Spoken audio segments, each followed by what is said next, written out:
Frank. How you doing, buddy? Yeah, I'm doing well. We got a lot of snow coming down over here. Oh, wow. Wow. Snowed in with the family? Yeah, I was already outside, did the shoveling, did sledding because I'm a big kid myself, and then the snow stopped and now it's coming back. It's been snowing since yesterday around 3 o'clock in the afternoon, so it's supposed to snow up until midnight tonight. Jeez, man. Well, all right, man. I know you're tired, man. So we'll just jump right in because I know you're this is like football Sunday with the family, right? It's okay. I Yeah. mean, if you want, we can just keep on talking about snow. It would be really thrilling. All right, man. I got a lot of questions for you, man. So we're just gonna start right from the beginning. What part of Long Island are you from, Frank? From Valley Stream. Valley Stream. That's actually the birthplace of Artificial Brain. That's where most of those guys are from and met each I other. know. I Wow, know. man. Yeah, I don't know if the listeners knew any of that, man. Uh, Oh, okay. what was your first exposure to like rock music and heavy metal music? Was it a family thing? Was your family against it? Where did you first get into that stuff? Yeah, it was through my brother. My brother's 3 years older than me, so I would say it was in the 70s. I remember the Kiss albums. I thought that they were good, but he had Black Sabbath and Iron Maiden, and I really got into Iron Maiden and Sabbath, and at an early age. So I would say I was probably first exposed to the stuff. Um, God, late 70s, and that was like the Sabbath and the Kiss. But then like right around like 1980, 81, with Iron Maiden's first two albums coming out, then that I was hooked. So it was really the classic metal. Um, and Iron Maiden still to this day are my favorite band, with Power Slave being my all-time favorite heavy metal album of all time, and then also Black Sabbath are like they're like neck and neck with the classic Sabbath stuff. But so I was, while my brother continued to stay along with like the traditional metal, and you had the early thrash, like I remember when Metallica first came out, and I just continued to get heavier and heavier and heavier into the the at that you'd collect the zines and looking into the more obscure bands, and it was just the speed metal, the thrash, and then the death metal. But I also had a big hardcore background as well. 82, 83, with Agnostic Front coming out in New York. I really started getting into them.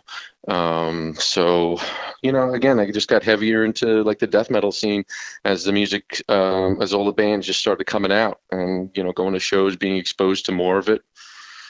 Now, you mentioned your brother. There was a story I read. You did a Pyrexia interview several years ago, and you mentioned a story about you and your brother heckling Chris from Pyrexia years ago. Oh, well, that wasn't me. That was my brother. Okay, all right, I got it. I got So, it. You want to set the record straight? yeah, yeah, yeah, yeah, yeah. I mean, that was not my thing. No, Um, respectfully, obviously, this is years and years ago, man. We're all laughing about it now. yeah, this is, God, when was this? Pyrexia weren't signed yet. So we're talking about 1992, because Sermon of Mockery came out in 93. So I remember, I think I had a Liturgy of Impurity shirt on, and Pyrexia were opening. It was at I want to say it was at the Roxy. I think probably Suffocation was on the bill. I have no idea who else was on the bill. And what the hell was going on? They had some sound problems, Pyrexia. And my brother was just acting, he was just acting like being an idiot or whatever. And I just said, I'm not going to mention his name on there. I don't think he'd want to know, but, but I was like, dude, I was like, shut up. And he just kept it up. And then so then Basile from Pyrexia started like mouthing off to my brother. And it was just like, and then, technically that's my blood, my brother's my blood. So then Yeah. I go off on Basile, um, and then that's kind of it. And then like at the end of their set or whatever, then Basile and I kind of get into it on the side, like near a bar, near the bar over there. And Doug Cerrito from Suffocation is like starts getting in Basile's face, because Cerrito would see me at all the shows, and he's like, dude, you need to stop yelling at one of your fans. He's wearing your fucking shirt. And then Basile saw that I was wearing. He's like, oh my god. And I was like, and so it was just, it was forgotten about. That's kind of how things were back then. There was no fist thrown or anything like that, and it was just a lot of like mouthing off, John, New York type of shit. Of course, and I asked respectfully, man. I've been in the same room with you and Basile, in the last year, man. And obviously, everyone's grown up and friends. You guys were kids, back then, man. I just thought it was a funny story, man. That you brought Very up funny, yeah. in that No, interview, man. Now we're talking about those old days. Did you ever have long hair, Frank? Yeah. Well, I did have long hair. I'm trying to think of when I started first shaving it. Probably soon thereafter. Yeah, I was in when I was in college, and then I don't know if it was like my third or fourth year in college, my hair just started getting, started doing all the different designs that used to come out of the 90s, and then I eventually would shave my head and then grow it back, the hair, then shave it, and then but yeah, no, I had a mullet from the 80s, and then I probably got into the short hair like I don't know, in the early 90s. I eventually just came to the conclusion, it's time to cut the hair off. Easy upkeep. Yeah. Oh, absolutely. Absolutely. The long hair was just a pain in the ass. Every time you go to the barber and you want it a certain way, and it's, blow drying it and everything, I just finally was like, I'm done with it. So we're talking about those early days. Were you ever in a band in the early '90s before Internal Bleeding? No. So how do you come to join Internal Bleeding, man? How do you meet those guys, and how does that take off? So let's see. Well, I knew the band. I always will tell the story. When Internal Bleeding was first about to start forming, I was friends with these guys on the island that I think I just met them at a show, and they would hang out with Bill from who's now of course has passed on, Bill Tolley.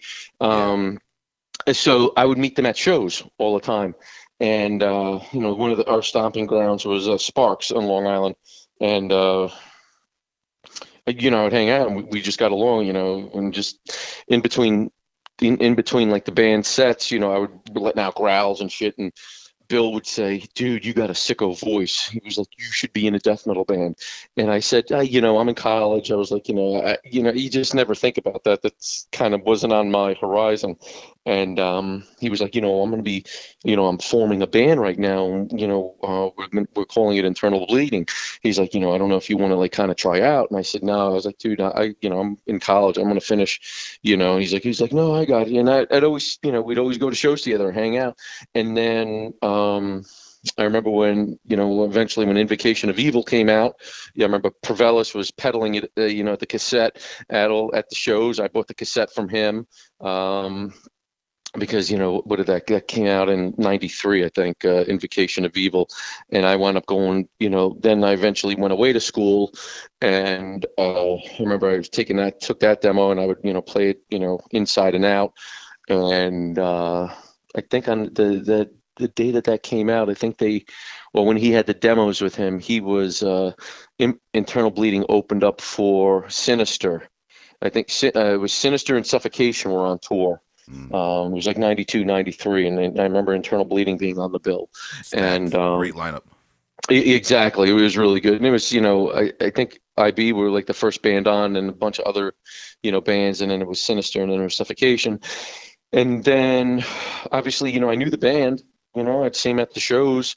I'd come back from like a winter break or summer break. I would see them, and then I graduated from college in the summer of '94, and at that point I'd been working at a parks department for about 8 years, or probably around that time. Maybe it wasn't as long, but I was I was a supervisor, and but I was obviously. That's not where I wanted to be. I wanted to utilize my degree because history was my major and minor was philosophy. And so I had been applying for jobs, going on interviews, but really nothing was sticking. And I was still at the park. And then one day I went to the record store, Slip Disc, because I would pretty much be there every weekend. And I looked up on the board. I remember to this day, I walk in, to the left, always had like all these flyers in this glass case of just announcements of tours. Yeah, I And remember Slip Disc Records and the yeah, glass case you're talking about. Yeah, yep. yeah. And I saw, Internal Bleeding is looking for a new singer. Summer tour is planned. Um, and I can't remember, like, must have a professional attitude, can't be a alcoholic. It was something like that or whatever. So I said, you know what, let me start writing down that. So I remember Mike Schutzman, the owner of Slip Disc. I said, dude, I was like, you got a pen and a paper? Because we didn't have cell phones at that point, to take pictures of something. And he's like, yeah, sure. So I took it down, and then I called Chris, and he knew who I was. And I said, we worked out on a weekend that he was going to come over my house, because I was living with my parents. He comes over to the house, and Perpetual Degradation was just recorded. Obviously, it wasn't put out by Wild Rags yet. And he was like, okay. And at that point, I had my college haircut, where, it was kind of long on top, shaved on the sides. And he was just like, well, this is what song? I'm trying to think of the first song that he asked me to sing. It was Anointed in Servitude. So he's like, I need you to learn this song. And I think he said, I want to say I had about a week to learn it. And he was like, and then, you're going to come in to practice with us, and, let's just see how it goes. And he and I were talking. He was kind of almost like quizzing me a little bit, because he was asking me, because we didn't really know each other, but it was, so he was just kind of asking me some of the death metal bands that I was into. So he's like, oh, no, that's awesome. And so I went in to their not the recording studio. I went to the practice space, and the entire band was there, and I had never sang into a microphone before. I had never, because I was practicing at home. I was, I was learning it. It was tough, and my vocals were, a little rough, and I kind of was breaking up the vocals in terms of how the stop and starts parts were coming in, and just kind of like things that I could memorize on my own. And I went in there. I believe I knew the lyrics pretty much. I had memorized them. I think I probably still had them with me on my hand, just in case I forgot something. And so I did the song, and they said, okay, great, let's do it again. Great, let's do it again. And Anthony Miola, guitarist, the second guitarist, and Bill, they kept on pushing me to hold out growls longer, because Bill had done the vocals on Perpetual. So they were like, kind of trying to enunciate it like this, or do it like that. I said, okay. And then the practice was over, and then it was, you got to learn. And Chris was like, I want you to learn Prophet of the Blasphemies. I was like, okay. Come back next week. I was like, okay. So I did that again. But really, once I was in there and like playing with them, I really liked it. It was kind of weird, because, they knew each other, and I'd never done something like this before. So I learned Prophet, went back. It was the same drill. Growls, longer, you got to hold them longer. And, but I think then I went, I don't know if I'd learned, I think that was it. I don't think I'd learned anything else just yet. I went back, I practiced again with them, and then they were like, okay, we want to talk to you. I was like, okay. So it was like almost like an interview, like that you had, because it was like a big, it was a warehouse where the studio was, and there were other bands that would practice in there as well. And you would walk out of there, and it was kind of like a sitting area where, you'd hang out. And I remember there was a couch in front of me, and I was sitting in a couch, and in front of me, it was Pervelis. Sitting next to him was Guy Marchais from Pyrexia, and they just were, Guy was asking me a bunch of questions, Chris was asking me a bunch of questions, and then, So Guy was in Internal Bleeding at that point? No, No, no, no, no, no. But since he was such a everybody was friends. He was So he was almost like a consultant for your band yeah. interview. I guess you can say he was like a consultant. Yes, and just the way you described this place, was this by any chance the A Room Studios in Hicksville? I know Internal Bleeding was big there in the '90s. I don't know if this is before that though. I think it may have been. I think Mm-hmm. so. It sounds familiar. Across the street was like a God, more warehouses in the city area. There was like pit bulls and Rottweilers and like this one area. You never wanted to go in that area. But they were like, All the Internal Bleeding you fans are really glad to hear that right now. That's exactly what people picture. That's awesome. exactly. And then they were like, okay, Chris was like, dude, we want you to be the singer. I was like, really? And they're like, yeah. I was like, okay. And it was like, you learn the rest of the demo. Got to learn this stuff off of Invo. And like the Midwest tour was like in a few weeks after that. And I think the next practice, I had shaved my head. And I remember going in there. And at that point, nobody was shaving their head. This is 94. Unless you were like in the hardcore band. So, with the death metal scene, that was kind of it wasn't really happening. So they were like, I remember when they first saw me, it was Guy, like Provelis, and you were like, I remember Provelis was like, dude, man, that looks so fucking sick. He's like, holy shit. He's like, oh my God. But I'd already been going to shows every so often. I'd shave the head, I'd be there. But now they're like, oh my God. So I was like, yeah. And then we I think I learned what were the songs for? It was Anointed and Servitude, Prophet of the Blasphemes, and Human Suffering, and then off of Invo, it was Despoilment of Rotting Flesh. I'm trying to think. Gutted Human Sacrifice, Epoch of Barbarity, and that was it. That's all we had time to teach me and get the timing down, because it was a Midwest tour, which basically my first show was at a festival. It was in Ohio. We were playing with like Embalmer and Drogheda and Ton, and I remember right before we went on how nervous I was, and it was. I remember after the show, the band just came up to me, IB, afterwards in the parking lot. They're like, they were just blown away. They're like, this is fucking so sick. You're going crazy. He's like, this is what we've been looking for. But that's the gist in terms of how I got into IB. I'm glad you. I could keep on talking about that whole summer because we wound up getting signed by Pavement Records. But we go. Well, you got your questions. Before we jump ahead, because I got all that, I got notes on you like the CIA right now, man. Before we get into that, I'm glad you brought up that thing about the hairstyle, because people might have thought before when I asked you if you ever had long hair that I was a little out of pocket with that. It's a weird question, but back in those days in the metal scene, with the hardcore and the metal scene and things what they were, long hair and shaved heads were a little bit more of a contentious point, right? Yes. Yeah, people got into fights over things like that a lot, right? Oh, totally. Yeah. Yep. Yeah, it's a different environment now. So you joined Internal Bleeding basically to do this tour with them. Was that with the understanding that you would now be the front man, or just like a fill-in guy for the tour, see how it goes? No, as soon as after that one practice, after like a few of the practices, basically they told me, Frank, as soon as you came in and sang, even though that you'd never picked up a mic before, we knew that you were the singer. And Chris will tell you that to this day. He's like, I knew right then and there that you were our singer.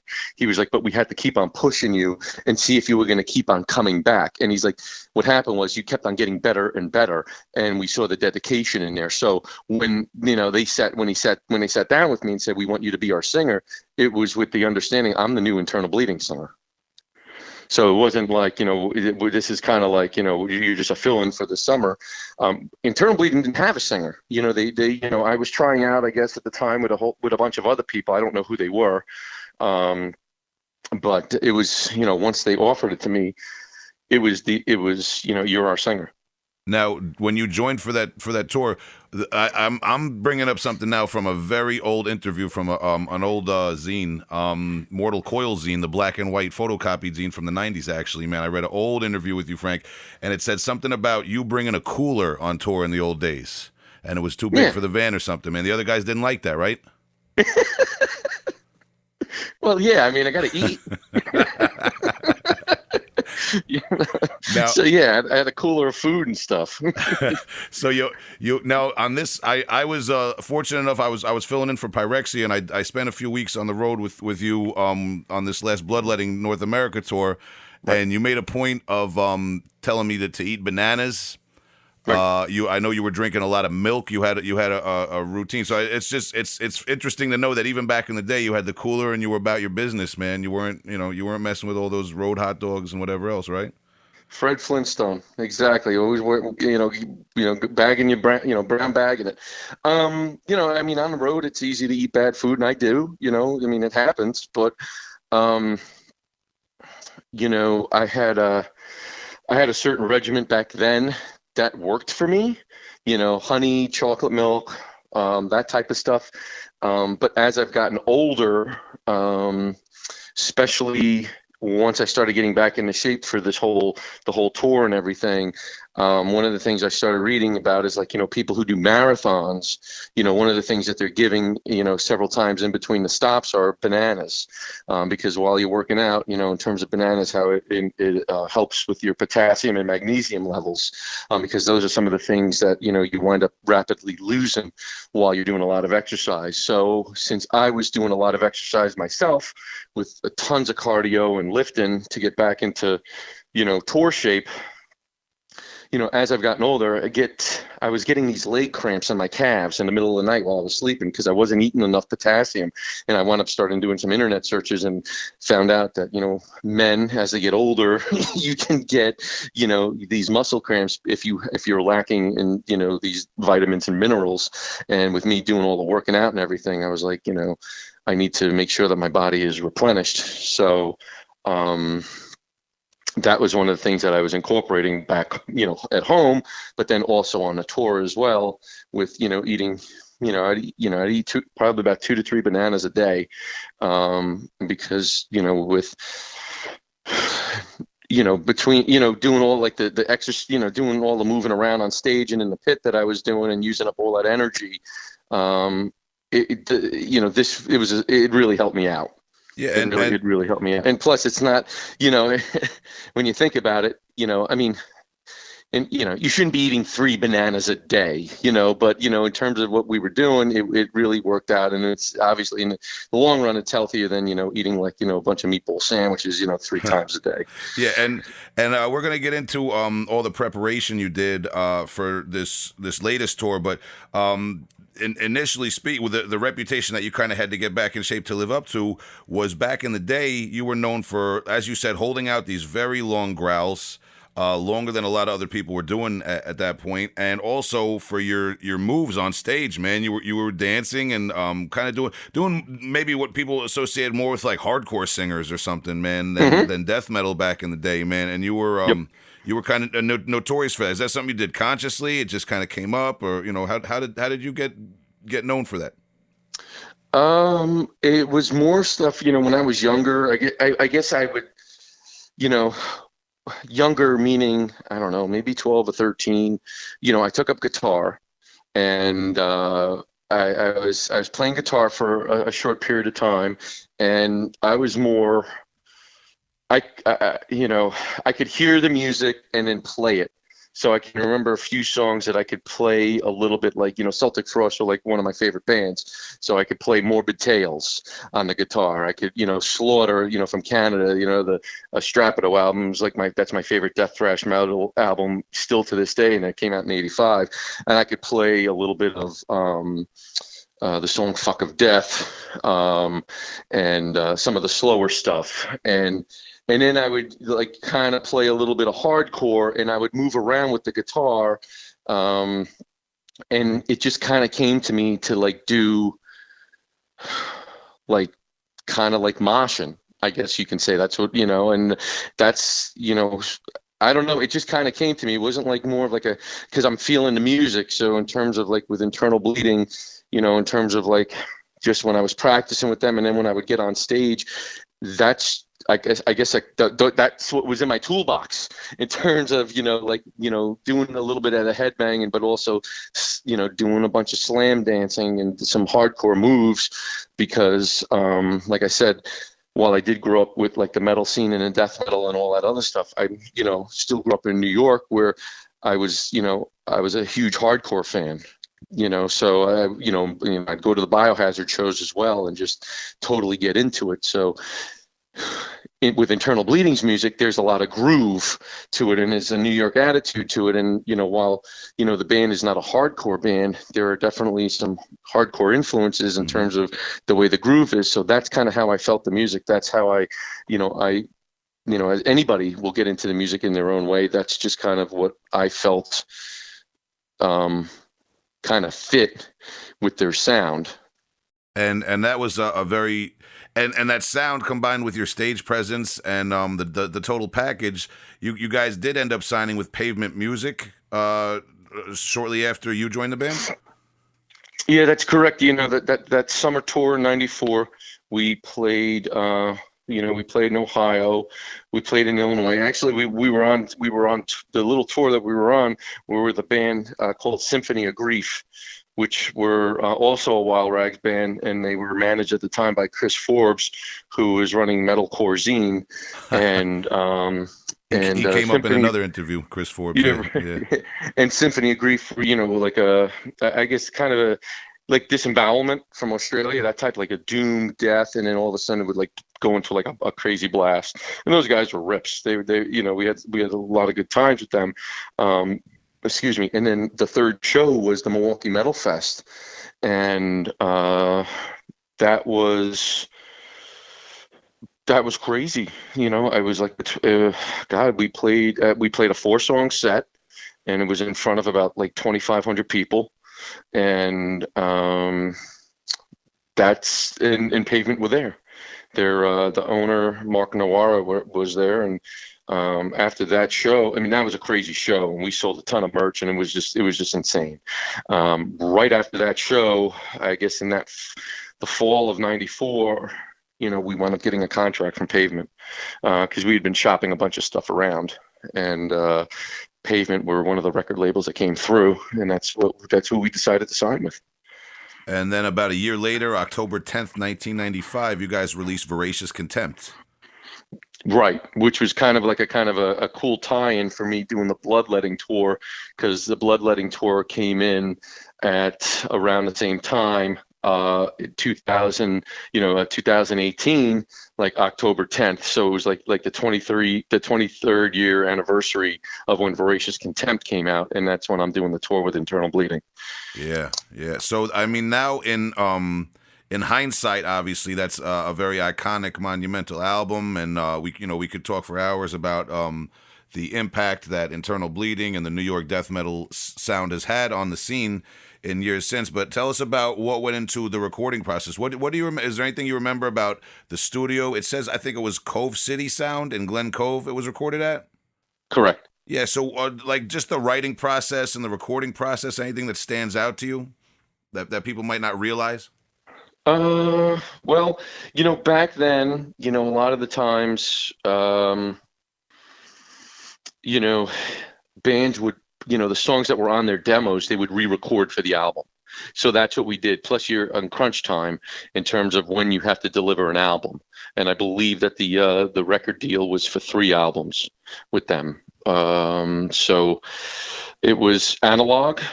The recording, I remember we one of the things that we wanted to do was kind of create a live environment. We wanted to capture the essence of our live sound onto the record. So I remember pulling in, we were unloading our equipment, and I mean, because we went to a bunch of different studios, but this was the one that we felt like the best with when we were talking to the engineer and stuff. And so I remember one of the things is one of the engineers had said, hey, the same time that you guys are going to be in here, there's going to be a really famous singer in here as well, and her name is Taylor Dane. He was like, he was So like, Long Island. yeah, exactly. And he's like, and we all knew who she was. I mean, she's an attractive lady, obviously, music far removed from what we were doing. But one of the things was, you can't really look at her. Don't, she's such a big fucking deal that we can't, basically, if you see her, you just kind of, you can do a pleasantry, but you're not there to talk, whatever. It's like, we're like, okay. So there we are, like, moving in our stuff and to the studio, and like Bill and I, we saw her the one day, and she had like a little bit of an entourage, and she talked to us actually for a little bit, and she was cool, and that was it.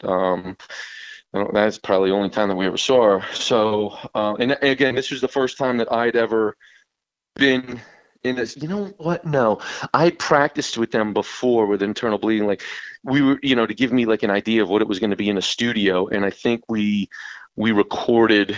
Oh God, I wonder where that recording is. Ruthless Inhumanity, because that was one of the songs off of Invocation of Evil that I eventually rewrote because, not a knock on Wallace, but you know what it's like because you have to do it with pyrexia when you're trying to learn somebody else's music.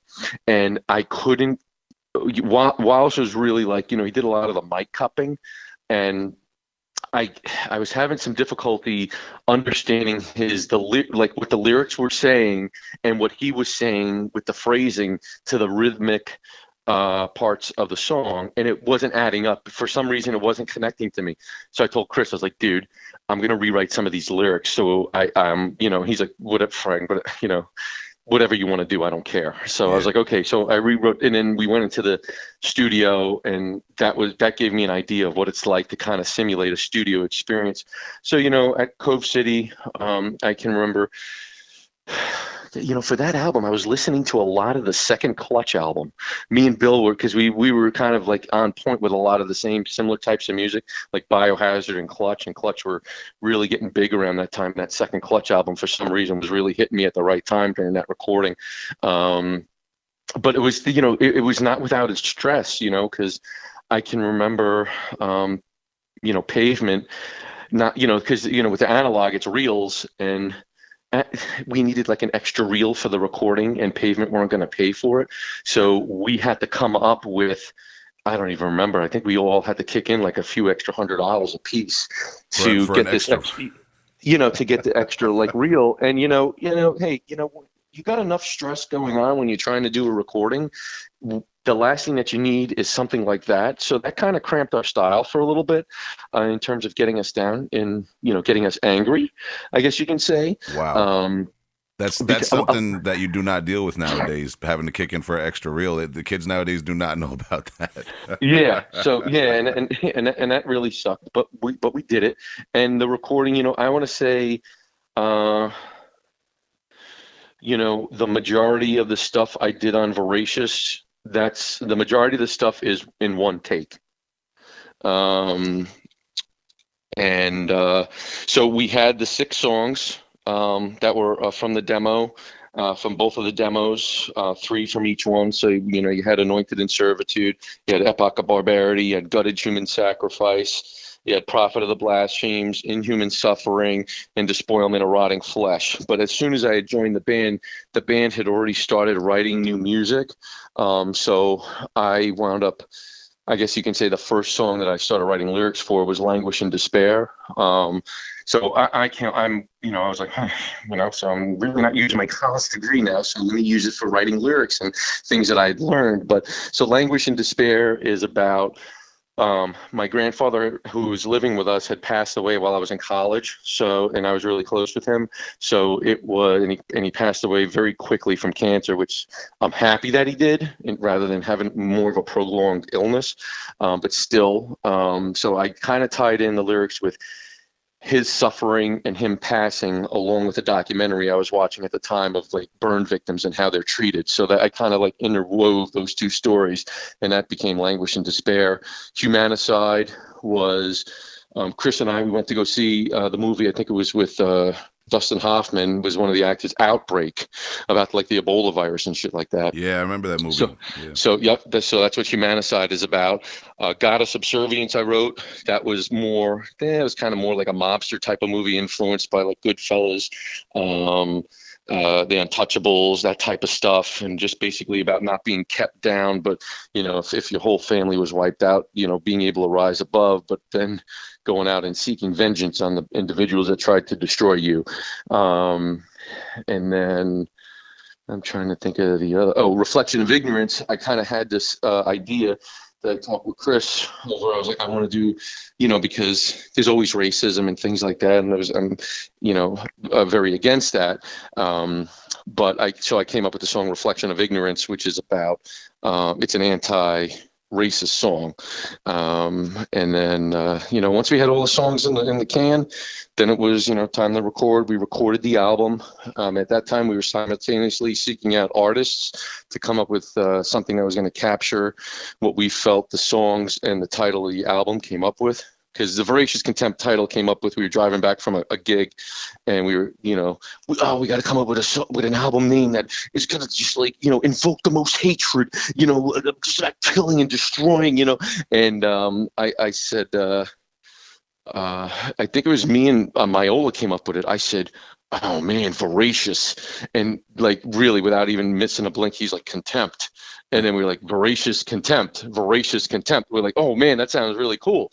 And then I know I'm like flipping around a little bit, but then with the album cover, we wound up going with this guy. I wound up finding this guy who wrote for the New Yorker. He was an illustrator, and PJ Logren.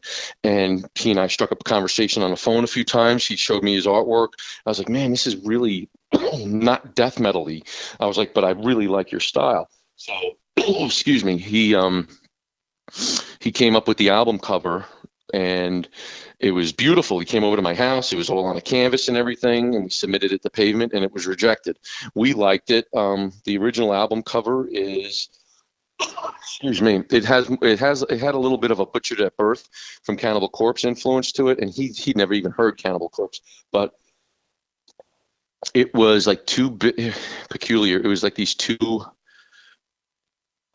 gentlemen, I guess you can say, that are in these coats, and they're carving up a lady on a table, and they're just cutting her with like these like knives and forks, not ready to eat, but it was like, and it was all bloody and gory, and it still had the Voracious Contempt, like the album title logo, how it's written on the regular album cover. But again, Pavement said, we are not releasing this.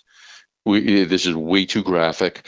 So we went back to him, the guy, and he was not happy because he's like, do you know how much time I spent with this? I was like, dude, it's not us, and he's like, well, I got to make sure that I get paid for this because I'm doing extra work. And I was like, well, that's out of our hands. That's what Pavement. So then he came up with, and I actually still have some of the drawings of like all like the rough sketches and things like that. I remember there was this one of like, there was almost like it almost looked very similar to Nuclear Assault's Game Over, with like a nuclear atmosphere and people just running and stuff. And it was like a riot and stuff. That was kind of cool. But eventually, he came up with the Voracious Contempt album cover that, we approved, and Pavement agreed to it. But back in the recording, we recorded the album. We all thought it was good. We all really enjoyed it. Sent it to Pavement, and this is when it's fully mixed and everything. Sent it to Pavement. Pavement hated it. They said they did not like the mix, and they had plans. And we're like, okay, what does that mean? And then really, it wasn't even so much to take a breath, Will. Part of the thing, and hey, I love all of Morris Sound recordings. Again, I followed the scene as it was growing with each genre, each scene, in each area of like the United States and all across the world. That's what a maniac I was. So, but they wanted their Scott Burns stamp on it. So they shipped the recording to Scott Burns, not even asking any of us to be down there. Which we wanted to be, because we were trying to figure out, like, who's it going to go? Is it going to be, one of us, two of us, five of us? Who's it going to be? Hmm. At the end of the day, somebody should have been there. No, I'm not here to badmouth Voracious Contempt. I'm very proud of it. I'm not one of those individuals who say, oh, yeah, it could have been better. Hey, for the time period and everything that we had available to us, I'm very happy with it. Um, And however, they just they give all the stuff to Scott Burns. Scott Burns is trying to do what he can without even a band member there. So, so it's got a bit of a Morrisound production to it in certain respects, which, hey, I am happy with it. But there are, because, as musicians, we're perfectionists. We know how our music is supposed to sound. We were there at the recording. I can tell you, all the mistakes on Voracious Contempt. yeah, There's yeah. ton, there's a ton of mistakes, but that's okay. From an insider's perspective, and just to clarify for our listeners, you're talking about you shipped these reels to your label. Your label then shipped these reels down to Florida for Scott Burns to work on, and you and your bandmates are in a dilemma because one of you has to physically travel from New York to Florida to take part in and oversee this mixing process. Otherwise, you have no part in it. Just because technology has come so far nowadays, people might not realize that was the case back then. That was the case back then, Yeah. but again, we were not even given the opportunity to be down there with him. Wow. It was all, so it's obviously, I think, things would have been a little bit different sounding. Think that some of the issues on Voracious would not have been there. But it's how it came out. But it's funny, like when we played the Milwaukee Metal Fest that following year, Voracious wasn't out yet, but our song from Voracious Contempt, it was Humanicide, was on the Milwaukee Metal Fest sampler CD, and it's the original mix and master before Scott Burns got to it. So that's out there, but I still have the original recording on a cassette. And if we ever do a deluxe edition, which I'm sure we will, we'll have to remaster because we want to remaster Extinction of Benevolence and Voracious Contempt. Unfortunately, we can't remix because the original stuff is lost. But as a deluxe, if we ever want to, hey, CD number 2 is the original recording of Voracious Contempt, and it's a little bit looser. It's guitars and vocals. No, I'd say drums and vocals are louder in the mix. But and I recently listened to it, probably about a year ago. I listened to it. I whipped it out because yes, I still have a cassette deck, and I will say that by and large, when I take each point and for what each recording is, I do feel that the Scott Burns is actually the better. But right. they are different. Okay. They are different. Yeah, I'm sure, and I'm sure if that package with the bonus material was ever released, IB fans would be psyched, man. No, but the original release of the album, after that comes out, you mentioned Milwaukee Metal Fest. What other kind of touring and traveling did you guys do to support that album? So we wound up, at that point, we're playing one-off shows. We're going to Canada for a weekend, and then we knew that Pavement were working on a tour, and they offered it to us, and they said, hey, we want to get you guys on tour with Immolation and 6 Feet Under. They're like, 6 Feet Under just came out with their Haunted album and their debut, and we knew Immolation because they're in New York, and we met them before, obviously. So we're like, yeah, great. So that following Milwaukee Metal Fest, the next year, '95, I remember going up to Chris Barnes and talking to him, and I was like, yeah, I know Pavement. Hey, we're gonna be touring with you guys in a few months, and Pavement, they sent you the album, and he's like, yeah, it was good. He's like, yeah, that's the album with the real long intro. And I was like, yeah, it was kind of like carnival music. That's kind of something that we developed, and he's like, yeah, he's like, it'll be cool, and so that was the tour. The Total Fucking Contempt tour is that's what we did to support Voracious Contempt. Again, we played little one-off festivals here and there, but the Voracious one was the big one. Did we want to go overseas at the time? Absolutely. We don't feel like the label didn't push the band like it could. We could have gotten overseas, but they never offered the band any European tours. They weren't shopping us around, which sucks. So you were actually one of the supporting bands on 6 Feet Under's first North American tour for Haunted. Yeah, it was us, Immolation, and 6 Feet Under. 6 Feet Under, Immolation. They shared the tour bus. We were schlepping around in the van Huh. and a trailer where we had the equipment. We had Immolation's equipment in the back as well, and that was, and then when we went to Canada, Immolation couldn't get into Canada, or maybe they had an issue with one of the band members. So Mhm. when we played the Canadian dates, we were the direct support to 6 Feet Under. And then when we came, the last show was a Long Island show, and we had worked it out with Immolation. We just basically said, listen, the fans are going to really want to, they're psyched to see us on this tour. We want to go on before 6 Feet Under. And you guys would, kind of open for us. And Immolation were cool. They're like, yeah, sure. Yeah, that's great. So, that was a great tour. Do you remember? I mean, I was very young at that point, but that was obviously a kind of a controversial split when Chris Barnes left Cannibal Corpse and all that, or whatever happened with that situation. Do you remember? Was there any adverse reaction to 6 Feet Under, or what was the climate? Was anyone addressing that issue at the shows? Any reaction from fans in regards to that? Well, yeah. I mean, that was real big news, back Of course, then. yeah. And for me, the Holy Grail are the first 4 Cannibal Corpse albums. I just worship them, with Tomb of the Mutilated is my overall favorite Cannibal Corpse album.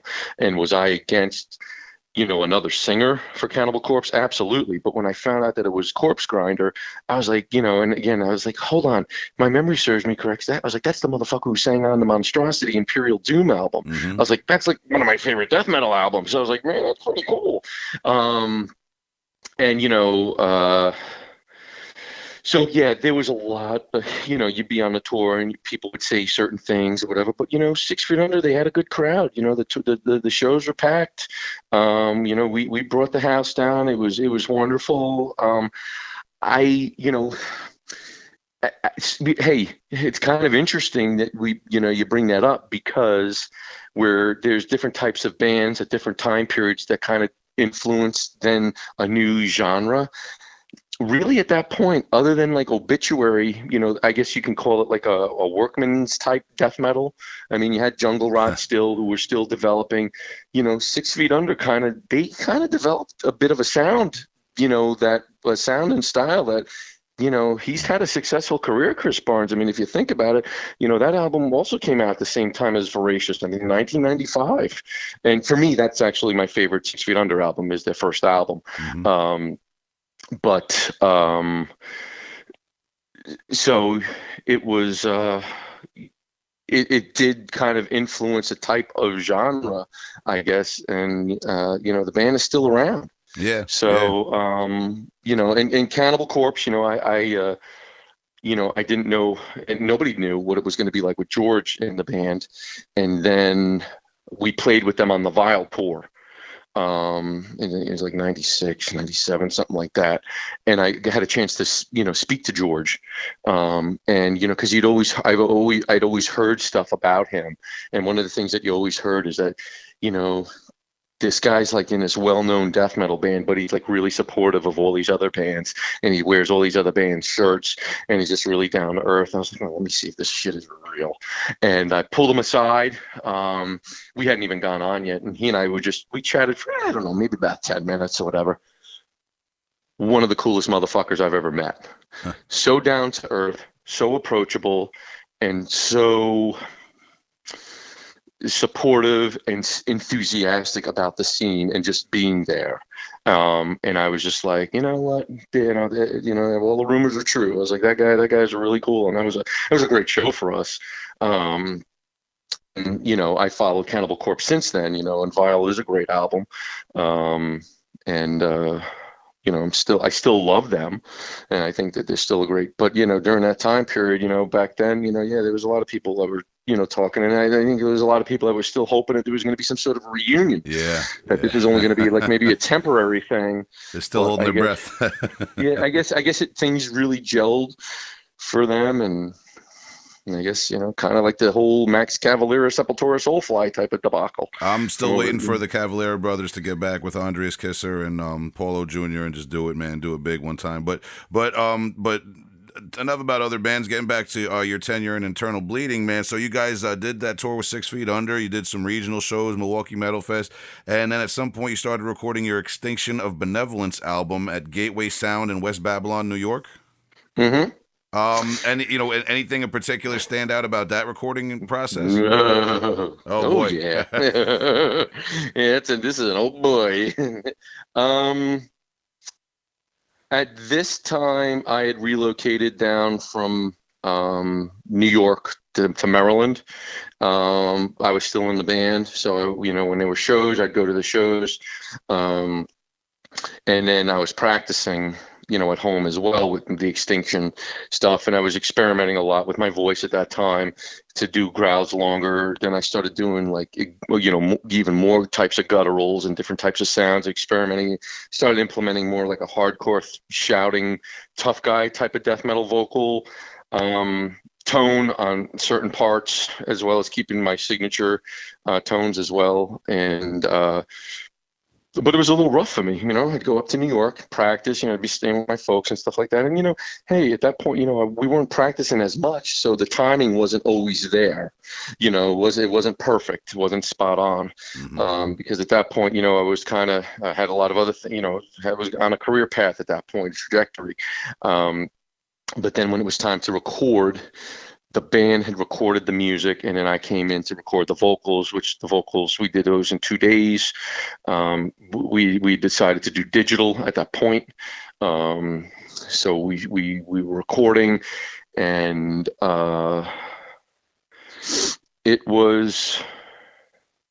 the recording was a little, well, one of the things that I didn't like was, Myola had put like these 808 bass drops on Extinction of Benevolence, because he was really into he was very, he definitely had a diverse types of music style, but he was really into kind of some of the rap at the time that had those heavy 808s, and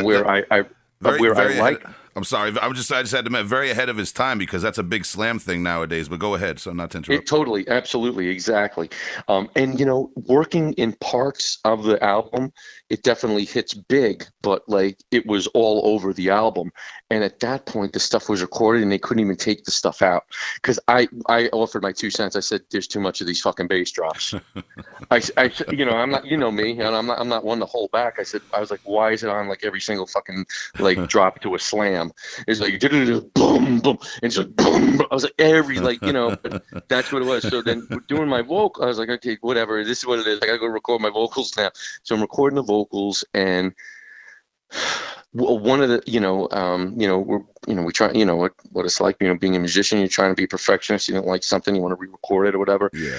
And the guy Nick, he was a real nice guy, but it started getting a little bit contentious when he said, "Nah, Frank, it's okay." I was like, "Nah, I don't really like it." I was like, "I think I can do. I know I can do better." He's like, "Yeah, I think it's okay." And we went back and forth, and then he finally said, "Frank, I'm recording this album for free right now because Pavement Records still has not even paid me." And we knew at that point that Pavement still hadn't paid them. And I said, "Man, I'm so sorry, but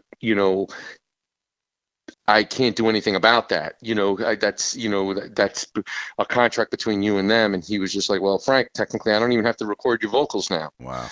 I said, "Well, there's a contract there, and I'm sorry about that, but I'm here to record my vocals, and I'm here to do another take now. So we're going to do another take." And so we did it. But I'm very happy with the way that album came out. That album is more it kind of gets overshadowed in some respect because I left before that album came out, and it was a lot of bullshit. The album was delayed in it coming out, and then the guy, he still hadn't been paid. One of the reasons why it got delayed is he still hadn't been paid, so he didn't release the music to Pavement. Mm.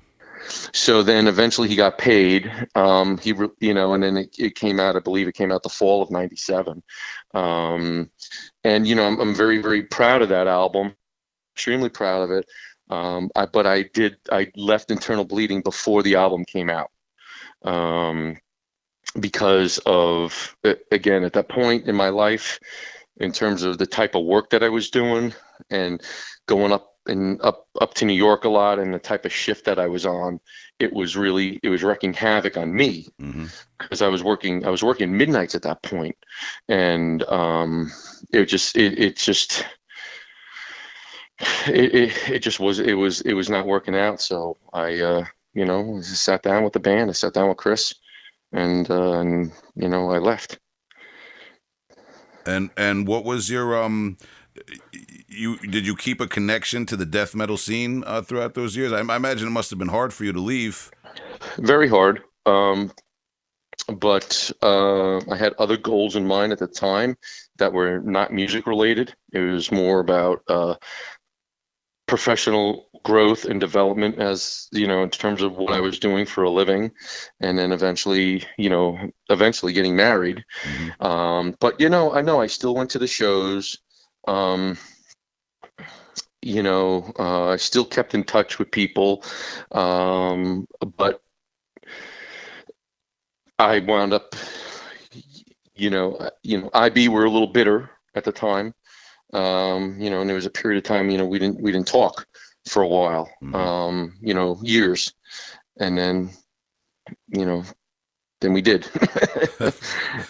I mean, it didn't happen like for the Bloodletting tour. I mean, I've been in touch with them for years and years and years. But at that point, that was, once I left, it was, I guess, they were not happy about it.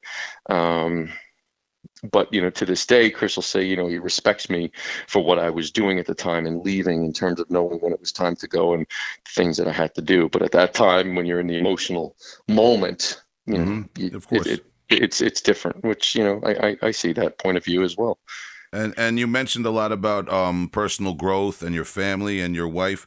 How did your relation to the extreme themes, lyrical and otherwise, in death metal change as you got older and had a family of your own? Did your perspective on death metal change at all, or is it always just entertainment? Yeah, I mean, it's an art form.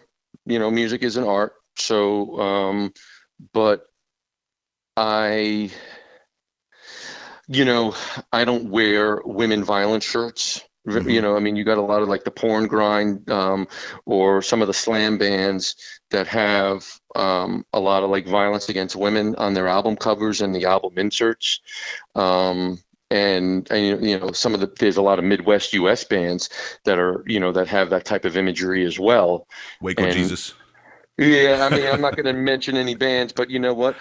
I've never actually been, even when I was, even back in the 90s, that was never a theme that I ever aligned myself with. So that's what the band, that's kind of what they want to do. That's fine, but that, for me, that's not. So, so sometimes nowadays, if somebody wants to send me a shirt or something like that, one of the things, the caveat is, hey, as long as there's no like curse words, because I have kids, and there's no women violence, I'm cool with it, because that's just, especially, one of my kids, I have a daughter, that's just not something that I support. Of course, and I'm not going to wear that. But, in terms of like the lyrical content, hey, if you ever want to see some fucked up shit, so if Extinction of Benevolence, at that time, my girlfriend and I, who were dating, we broke up. My fiance, she's my wife now, but have relationships, got ebbs and flows. But so I was writing lyrics during a lot of Extinction that I wrote, because I wrote, there's only a few demo songs off of there that were left over from like the other two demos. The rest was all new stuff. But so a lot of the lyrics that I was writing are very personal on that album, and a lot of rising up above things, but some of the lyrics are pretty violent as well. But the song Plagued by Catharsis is about a lot of the stuff that was going on with my wife and my girlfriend and I. We'd broken up, and there's a lot of like hatred in those lyrics and my vocal tones. So when the album came out, her and I were back together, and in 97 or 98. I don't remember when we got back together, maybe in 98 or something like that. I gave her the CD. I said, hey, why don't you, while we're sitting here, I want you to read Plagued by Catharsis. And she starts reading and she's like, man, some fucking hatred lyrics. I was like, and I looked at her, I was like, that song's about you. And she's like, thanks a lot. I was like, well, hey, I got to say thank you for the inspiration. Wow. So that's the polar opposite of a love letter. Totally. Wow. Yeah. So now your Extinction of Benevolence is released, and their Internal Bleeding has a succession of replacement singers: Ryan Scamenti of Disfigured, Ray Lebron of Immortal Suffering, and so on. A lot of other people come through the band. During those years where you're working on your personal growth, your career, your family, you obviously still have one foot in the scene. You're watching what's going on. And you're watching a lot of bands explore the NYDM sound that you guys pioneered with like Devourment, Vomit Remnants, and then in the early 2000s we got like the kind of the start of the full-on slam genre, things like that, and that deathcore and metalcore start taking from that. What do you think? Did you ever think that slam would kind of take off like that in so many different directions? No, I did not. And I was a big, especially when the deathcore scene hit, when that first Job for a Cowboy EP came out, Doom. I was not a hater, and I was following the scene, with all of, you had a lot of the bands were coming up at that point. I Declare War, The Acacia Strain, Amur. I mean, Amur is still one of my favorite bands. So with other types of like the slam death and the Russian slam scene and Devourment, you hear this or that, like this band has poached Internal Bleeding sound or whatever. At the end of the day, somebody's going to steal somebody's types of fucking music or try and use it as an influence. I took it as more of a compliment that somebody would want to kind of maybe emulate part of the band's sound into what they were incorporating. I guess the issue is then, some of these bands have maybe achieved greater success in certain areas than maybe Internal Bleeding, and maybe that's the part where I get a little bit of contentious with. But I'm like, at the end of the day, I don't, Will, I got too many other things to worry about. I don't give a fuck. I'm like, you know what, it's, I just love music so much that I don't get mired in all that, because if I did, I'd be a nut job. I'd go crazy about like, oh, they stole this. And no, there are definitely some bands I hear riffs and I was like, oh, you can tell that's an Internal Bleeding riff, or that's maybe a vocal element that I would do or something like that. You know what it does? It makes me smile, because the scene is continuing. Who am I? If somebody wants to put that in their more power to them. I don't care. As long as the music, the scene is still continuing, I'm cool with that.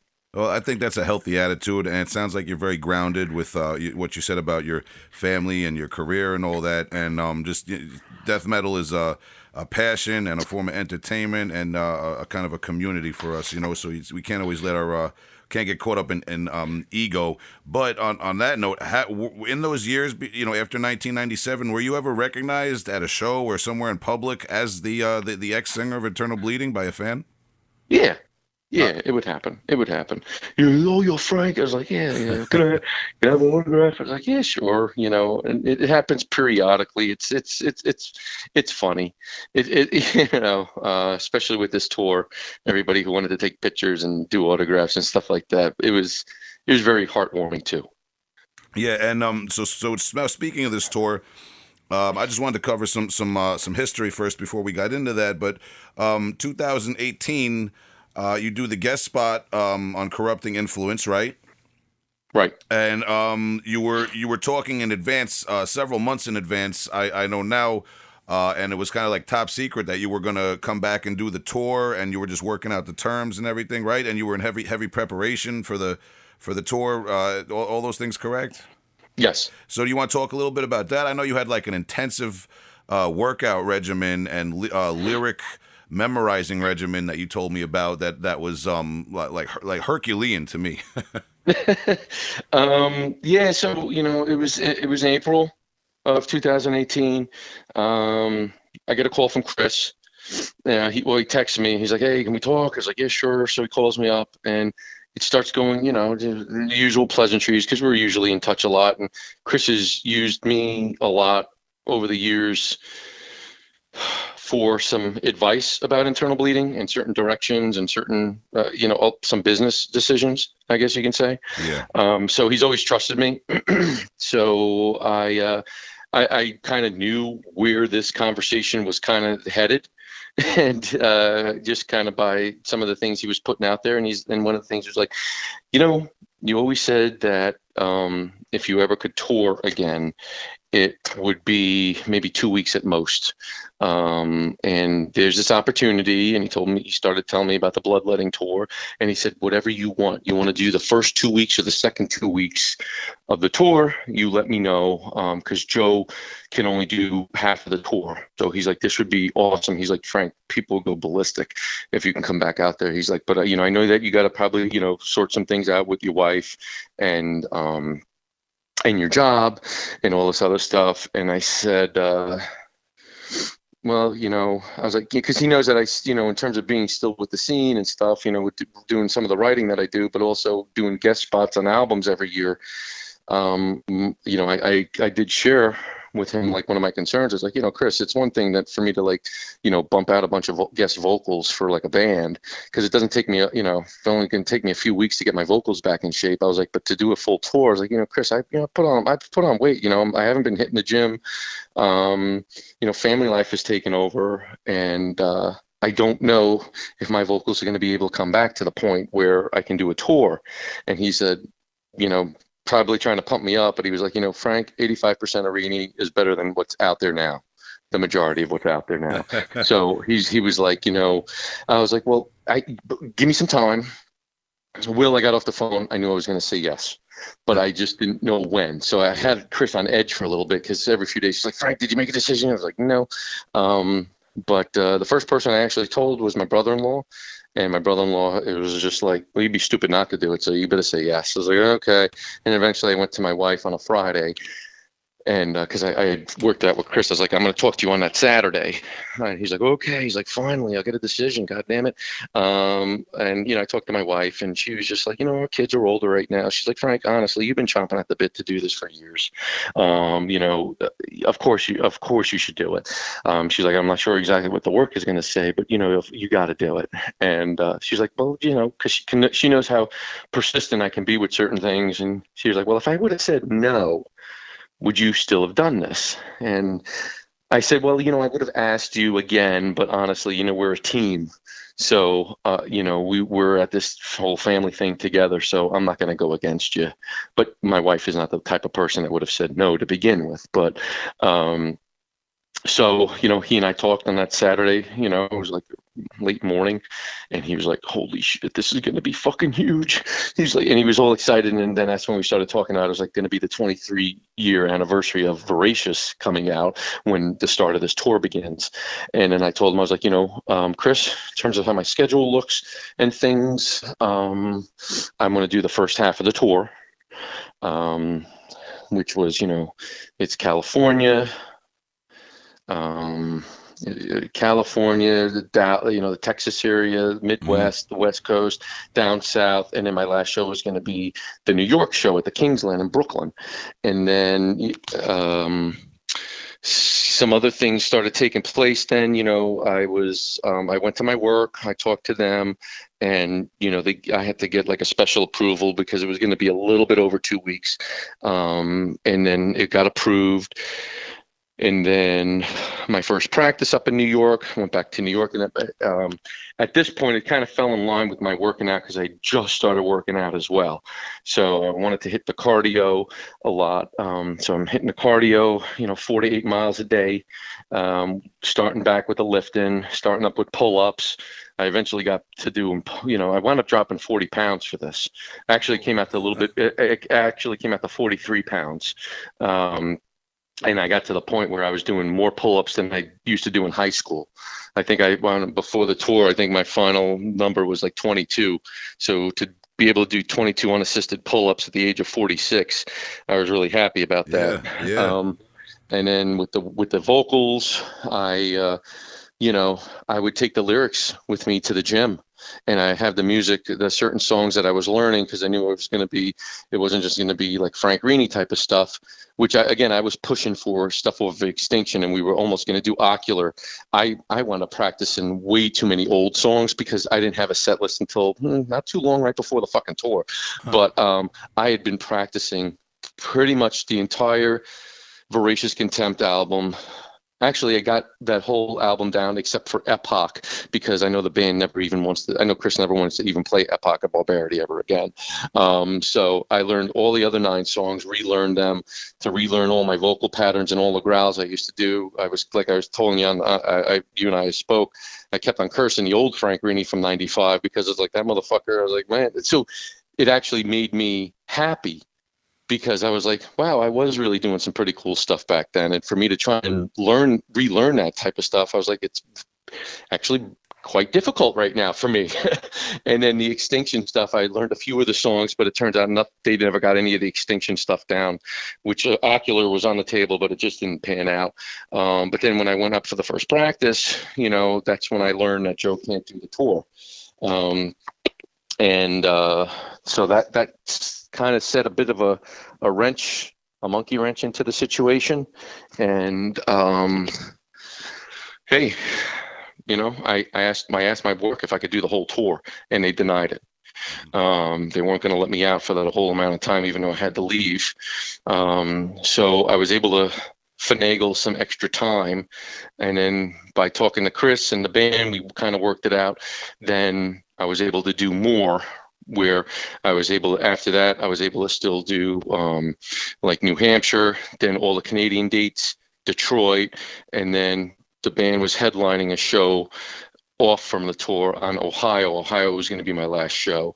And so that was going to be special, because my first show ever with IB in '94 was actually in Ohio. So all the fans and the bands and friends are still near and dear to me.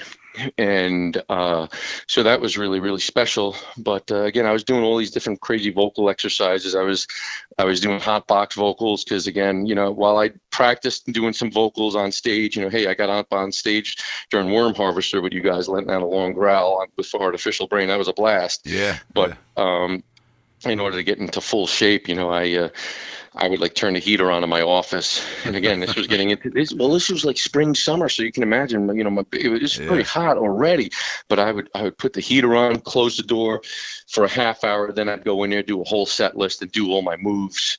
And I would come out, and I remember my wife, coming downstairs one day, and she kind of like took me by surprise, because I'm like, I don't like anybody creeping up on me. And it turned out that while I was practicing that day, I was wearing a long sleeve gray shirt, because I always like to wear long sleeves while I was singing too. I was trying to simulate a live experience with also being older, but also simulating all the different types of variables that one could encounter. And she's looking at me. She's like, "Is everything okay? What's wrong? What's going on?" I was like, "No, nothing. What are you talking about?"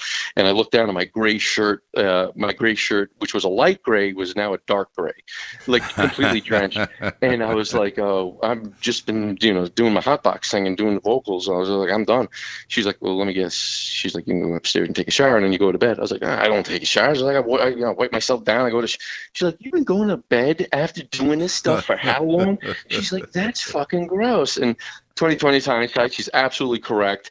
I would, after that, then I would take the showers. I was like, man, I feel so much better. What the hell was I doing?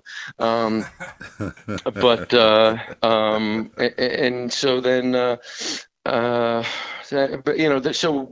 again, maybe skipping ahead, because I'm looking at the time right now, but we wound up, when we got to Dallas, on the Dallas show, we're hanging out at Mike Majewski's house, the singer.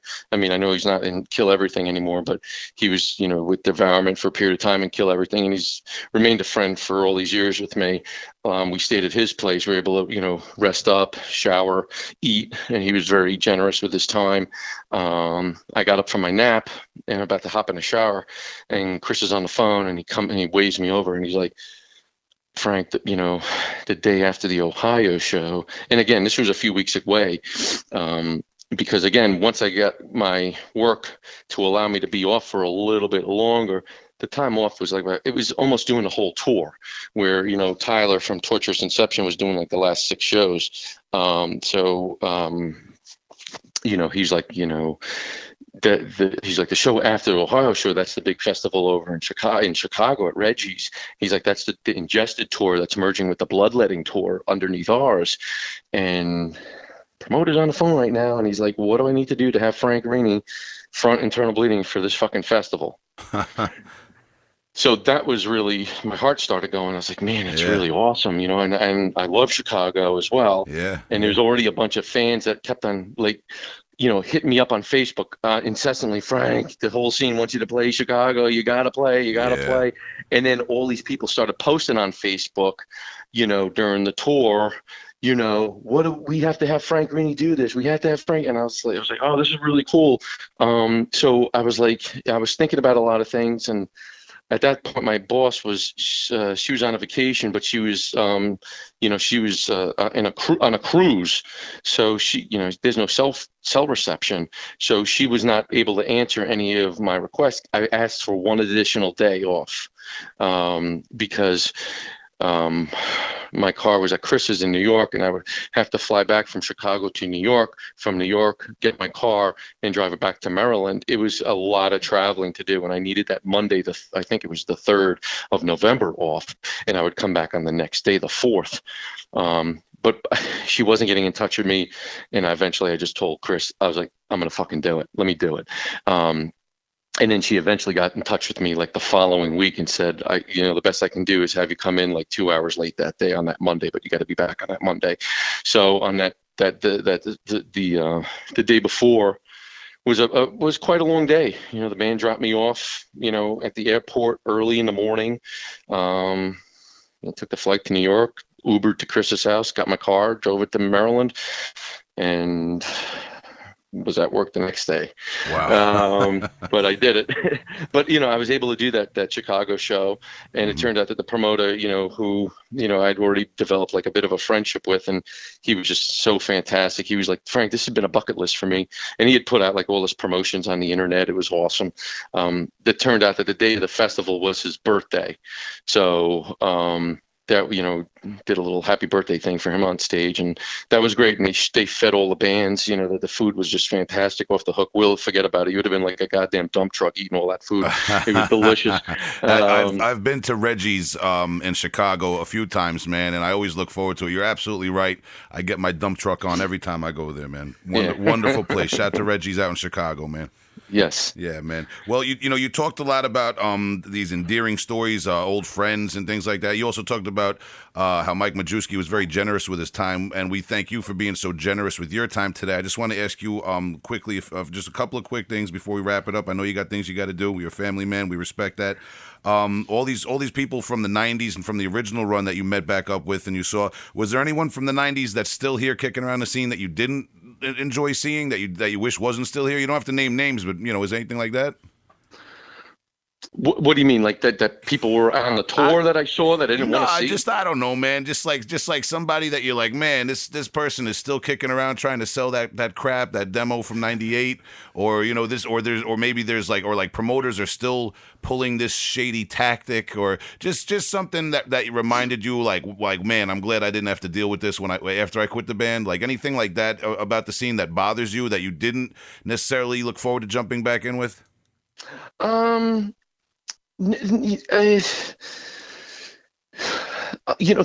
Things were a lot.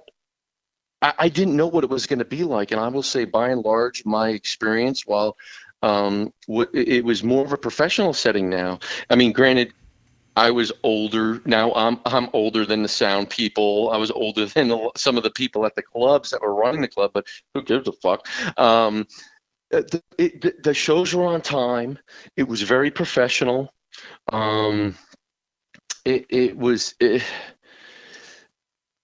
mean, you didn't get fed. You got more. A lot of the shows was more of a payout. You get a little bit of money to eat. So it was a little bit different. Where years ago, you go on tour, you get a rider, and that was stuff that was agreed upon in the contract. But I would talk to the sound people before the show, kind of get an idea of what they do. And I you know, I don't know. I guess I had a really good rapport with all the people at the clubs and all the different types of bands that we toured with, and you know, even like the local bands on some of the few shows that we played that they were local bands on like a Friday or a Saturday. Yeah. I didn't. You know, as you get older and you get a little few more grays, you know, in your beard, you get a little bit more wisdom behind you. You kind of you look at things in a little bit different perspective. And one of my things is how blessed I was to be asked back in this capacity. So when, you know, one of my things, you know, in the beginning, we were talking about, you know, as the band, let's have like different roles for each of us. And I said, hey, I'll be at the merch booth, you know, and so I was stuck there a lot of the times. A few times, a little bit too long. The band knew I wasn't happy because I want to shower because I'm, you know, starting like a slob from, you know, doing all my little antics. Yeah. And, you know, it became like a funny little joke. Like every morning would be the bruise show from Frank. I would show him all the new bruises that I attained from being in the pit and on stage and fucking people up. And I had a whole bunch of good ones too. But I was just, you know, so my main focus has always been, even back in the 90s, even still to this day, has always been, number one, it's going to be about my performance and the band's performance. That's first and foremost, but it's all about the fans. So I will be there at the merch booth, and I will be there talking to somebody for like 20 minutes where they want to do autographs or they want to take pictures with me, which nowadays, you know, like you and I were talking early on, you know, how everybody's in your face with a fucking cell phone. But I got used to it pretty quickly, and I absolutely enjoyed it. And it was really, really cool. And, you know, there's a bunch of professional photographers that were following us at a few of the shows. There's a lot of stuff that's been uploaded to YouTube with me, with the band, a lot of live footage. So it's good for people in the U.S. and internationally that were not able to see me with them on this run, that are able to see that. Mm-hmm. And it's I thoroughly enjoyed it. I loved it.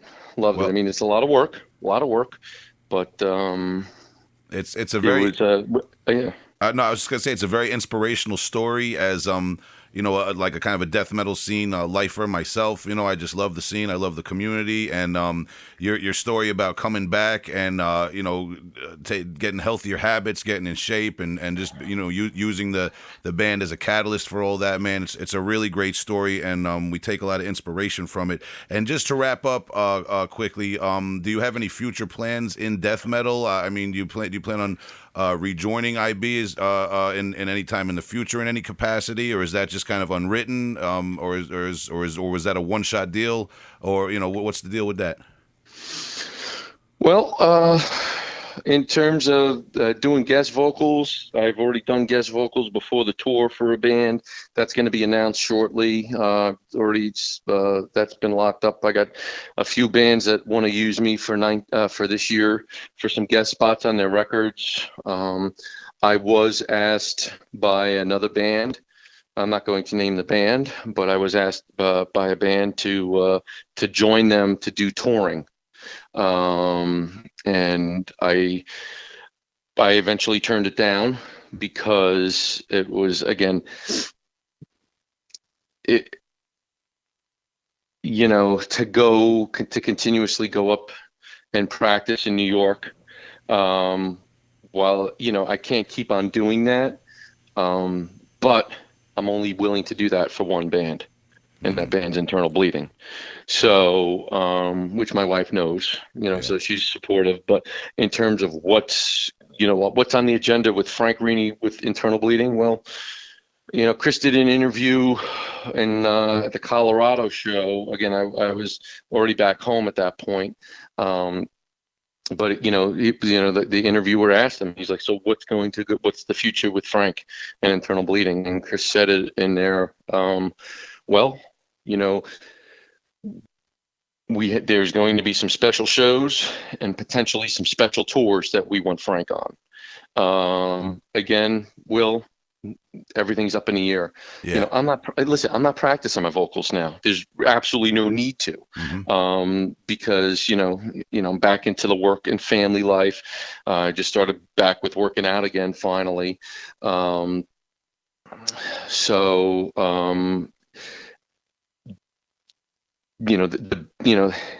things have been told to me.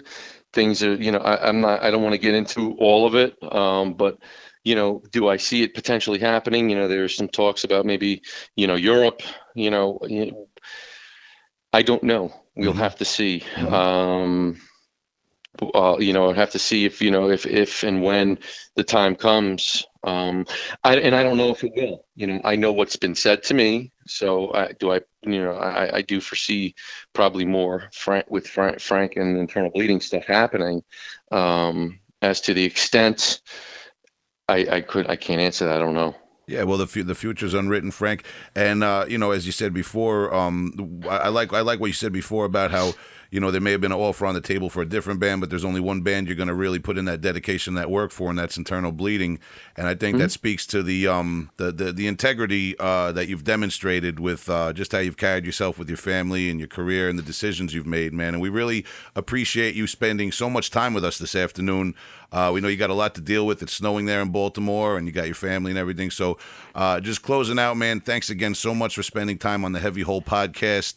I love you like a brother, man. And Oh yeah. yeah, man. And hopefully we'll have you back again on the show to get your input on other topics and things like that, man. So, all the best to you and your family and your career and everything else you got going on in 2019, Frank. Yeah, you guys keep in touch, Tom. Thank you for hanging out. Thanks for the opportunity with this.